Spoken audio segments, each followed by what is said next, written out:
Hello, അപ്പോൾ ഇന്ന് എല്ലാവർക്കും നമസ്കാരം. നമ്മൾ ഇന്നലെ പഠിച്ചതിൻ്റെ കണ്ടിന്യൂഷൻ തന്നെയാണ് ഇന്നും പഠിക്കാൻ പോണത്. ഇന്നലെ നമ്മൾ പഠിച്ചു ബേസ് മെത്തേഡ് വെച്ചിട്ട് എങ്ങനെയാണ് നമ്മൾ മൾട്ടിപ്ലിക്കേഷൻ ചെയ്യേണ്ടതെന്നുള്ളത് അല്ലേ. പക്ഷേ ഇന്നലെ കണ്ടതിലൊക്കെ എങ്ങനെയാണ് നമ്മുടെ 107 × 109. അപ്പോൾ ഇതൊക്കെ 100ലും വലിയ നമ്പർ ആയിരുന്നു അല്ലേ. 107 - 100 നമുക്ക് 7 ആൻസർ കിട്ടി. 109 - 100 നമുക്ക് 9 ആൻസർ കിട്ടി. അപ്പോൾ നമ്മളിവിടെ അന്ന് ഒരു ദിവസം പഠിച്ചിരുന്നു റൂൾസ്, അഡീഷണൽ റൂൾസ് നമ്മൾ പഠിച്ചിരുന്നു. അപ്പോൾ ആ റൂള് പ്രകാരം പ്ലസ് നമ്പേഴ്സിന് നമ്മൾ ഒരിക്കലും പ്ലസ് എഴുതേണ്ട ആവശ്യമില്ല. നമ്മൾ ഇറ്റ്സ് അണ്ടർസ്റ്റുഡ് അല്ലേ, അത് പ്ലസ് ആണെന്ന് നമ്മൾ മനസ്സിലാക്കണം. പക്ഷേ മൈനസ് ആകുമ്പോൾ നമ്മൾ മൈനസ് കൃത്യമായിട്ട് എഴുതും. അപ്പോൾ ഇന്ന് പഠിക്കാൻ പോണതിൽ അങ്ങനെയാണ് വരാൻ പോണത്. അപ്പോൾ ഈ റൂൾസ് നമുക്ക് നന്നായിട്ട് അറിയുമ്പോൾ ഇത് ചെയ്യാനായിട്ട് ഇത്തിരി കൂടി എളുപ്പമാവും. അപ്പോൾ സെയിം മെത്തേഡ് തന്നെ, ബേസ് മെത്തേഡ് തന്നെയാണ് ഇവിടെയും ചെയ്യാൻ പോണത്. ഇപ്പോൾ ഫോർ എക്സാമ്പിൾ 92 × 89. ഓക്കെ, അപ്പോൾ ഈ 92 89 ഈസ് നിയർ ടു 100. അപ്പോൾ നമ്മൾ 92 - 100 എഴുതി, 89 - 100 എഴുതി. ഇപ്പോൾ 92ന്ന് നമ്മൾ -100 ചെയ്യുകയാണ്. അപ്പോൾ 92 മേലെയും താഴത്ത് 100 -100 കിടക്കുന്നത്. അപ്പോൾ വലിയ നമ്പർ ഏതാണ്? 100 ആണ്. അതിൻ്റെ സൈൻ എന്താണ്? മൈനസ് ആണ്.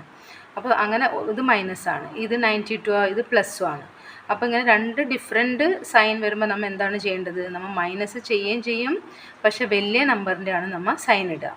അപ്പോൾ 92 - 100ൻ്റെ ആൻസർ എത്രയാണ് വരിക? -8.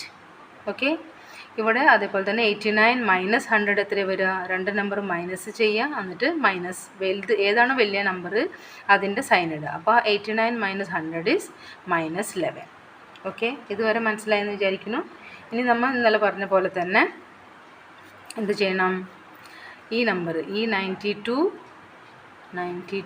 And this -11. ഓക്കെ, അപ്പോൾ നമ്മുടെ ആൻസർ എങ്ങനെ വരിക? 92 - 11, that is equal to 81.